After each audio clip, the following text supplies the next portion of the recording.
So here I'm going to be doing the unboxing of the Kensington Gel Mouse wrist rest. As you can see, the packaging is pretty big for a mouse pad. And I'm just going to open it up right now.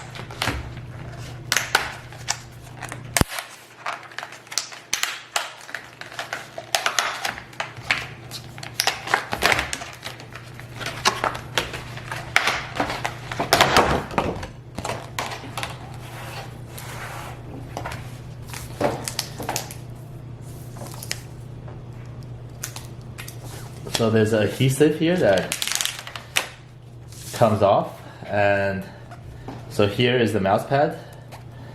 A lot of people are wondering, how firm the pad itself is, and you can see it's fairly flexible, but it's really sticky underneath, and this is going to work really well with any kind of like flat surface to prevent it from moving when you're using a mouse.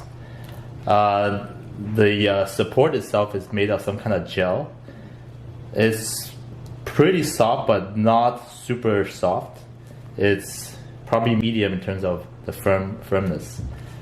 There is a slight odor if I put my nose next to the gel, but otherwise, from regular distance, even now, brand new, I don't smell anything. I'm going to be doing a more in-depth review after a while, but this is basically the Kensington Gel Mouse Pad.